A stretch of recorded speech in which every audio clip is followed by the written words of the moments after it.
नमस्कार, आप देख रहे हैं टीएफटी इंडिया। मैं हूं आपके साथ लकी कुमारी। जेल के ताले टूट गए, अरविंद केजरीवाल छूट गए। सीएम को जमानत मिलने पर संजय सिंह की पहली प्रतिक्रिया। दिल्ली आबकारी नीति मामले में सीएम अरविंद केजरीवाल को जमानत मिलने के बाद अब सांसद संजय सिंह ने खुशी जाहिर की है। उन्होंने कहा कि लोकतंत्र में तानाशाही नहीं चलेगी। उन्होंने कहा कि अदालत के इस फैसले से सत्य को मजबूती मिली है। आम आदमी पार्टी के राज्यसभा सांसद संजय सिंह ने एक पोस्ट में कहा कि लोकतंत्र में तानाशाह को झुकना पड़ता है। जरूरत इस बात की होती है कि उसे झुकाने वाला होना चाहिए। लोकतंत्र तानाशाही से नहीं चलेगी। झुकते हैं तानाशाह, उसे लड़ने वाला होना चाहिए। मोदी की अत्याचारी हुकूमत सीएम अरविंद केजरीवाल के हौसलों को नहीं तोड़ पाई। जेल के ताले टूट गए। उन्होंने आगे कहा कि झूठ का पहाड़ गिर रहा है। ईडी, सीबीआई और बीजेपी के झूठे केस का पर्दाफाश हो चुका है। सत्यमेव जयते कथित शराब घोटाला, बीजेपी की साजिश। दिल्ली आबकारी नीति मामले में सांसद संजय सिंह लगातार यह कहते आए हैं कि यह केस पूरी तरह से झूठ की बुनियाद पर टिकी है।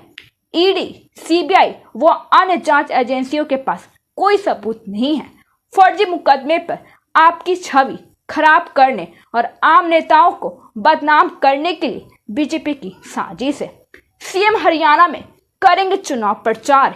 इससे पहले मनीष सिसोदिया ने कहा कि आज दिल्ली के मुख्यमंत्री जमानत पर जेल से बाहर आ गए हैं।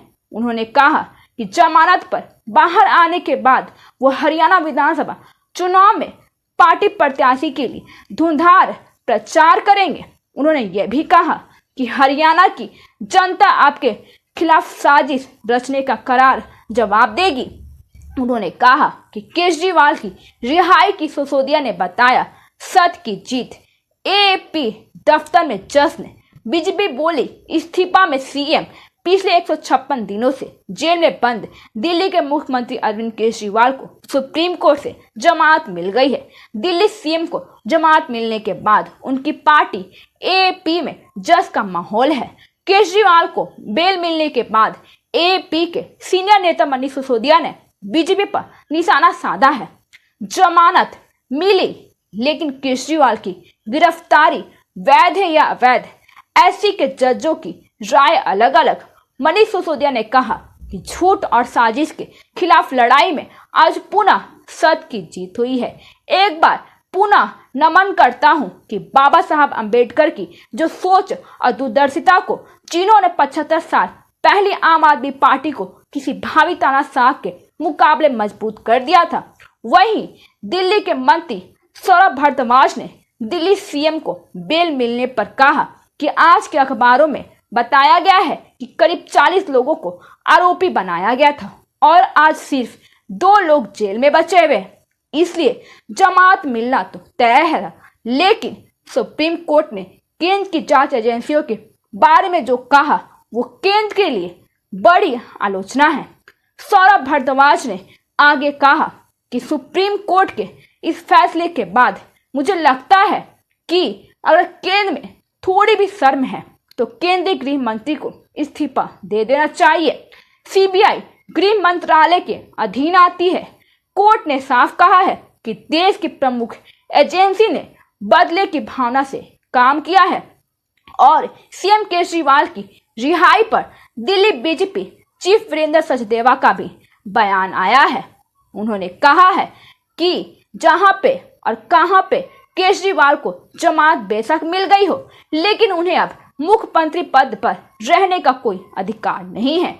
जब वो मुख्यमंत्री का काम नहीं कर सकेंगे तो मुख्यमंत्री क्यों हैं? अगर वो सच्चे हैं तो उन्हें इस्तीफा दे देना चाहिए। उन्होंने ये भी कहा कि सचदेवा ने आगे कहा कि अरविंद केजरीवाल मामले में माननीय सर्वोच्च न्यायालय ने स्पष्ट कर दिया है कि उनकी गिरफ्तारी वैध है, उन पर आरोप वैध हैं। केजरीवाल को सशस्त्र जमानत मिलना कोई विशेष उपलब्धि नहीं है। मुकदमा चलेगा और उन्हें जल्द ही लंबी सजा होगी। केजरीवाल याद रखेंगे कि वो अब जयललिता, लालू यादव, मधु कोड़ा जैसे मुख्यमंत्री की सूची में जुड़ गए हैं। उन्हें भी जमानत मिली थी और वो शीघ्र सजा पाकर फिर जेल जाएंगे। अरविंद केजरीवाल की जमानत पर प्रमोद तिवारी बोले कि ये मोदी सरकार पर तमाचा है। सुप्रीम कोर्ट ने आबकारी नीति घोटाले मामले में दिल्ली के मुख्यमंत्री अरविंद केजरीवाल को जमानत दे दी है। सुप्रीम कोर्ट ने अरविंद केजरीवाल को 10 लाख रुपए के मुचलके और 2 जमानत राशियों पर जमानत दी है। मुख्यमंत्री अरविंद केजरीवाल की जमानत याचिका पर सुप्रीम कोर्ट ने कहा कि अपीलकर्ता की गिरफ्तारी अवैध नहीं थी। वहीं केजरीवाल को जमानत पर कांग्रेस नेता प्रमोद तिवारी ने कहा कि हेमंत सोरेन के बाद केजरीवाल इस जमानत का स्वागत है और कांग्रेस नेता ने कहा कि यह मोदी सरकार पर तमाचा है जो जांच एजेंसियों का दुरुपयोग करती है और भय आतंक का माहौल बना रखा है। और कहा तिवारी ने कहा कि सरकार सबक ले और विपक्ष के नेताओं को प्रतिराडित करना बंद करे।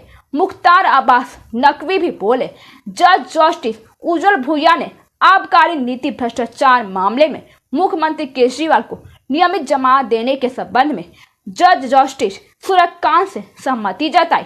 वहीं केजरीवाल को जमानत दिए जाने के बाद आप नेता मनीष सिसोदिया ने कहा कि झूठ साजिशों के खिलाफ लड़ाई में एक बार फिर सच की जीत हुई है। इस मामले में भारतीय जनता पार्टी के नेता मुख्तार अब्बास नकवी ने कहा कि जमानत का मतलब बरी होना नहीं होता है, यह वह खुद तय कर ले कि कब सत्य पराजित होता है और कब जीतता है। उन्होंने कहा कि अब उनके लिए सत्य पराजित होता है और कब विजय होता है तय कर ले। अब अगर अपनी सियासी गुणा भाग के लिए सत्य पराजित हो रहा है तो परेशान हो रहा है और विजय भी हो रहा है, लेकिन उनके लिए सबक और संदेश है। जो लोग की न्याय अव्यवस्था और कानून पर समय समय पर अपनी सियासी स्वार्थ के लिए सवालिया निशान खड़े करते हैं, किसी भी आरोपी को जमानत मिलना उसके दोष मुक्त होने का प्रमाण पत्र नहीं है। क्या जमानत बेगुनाही का प्रमाण पत्र है? धन्यवाद। आगे की जानकारी के लिए देखते रहिए TFT इंडिया।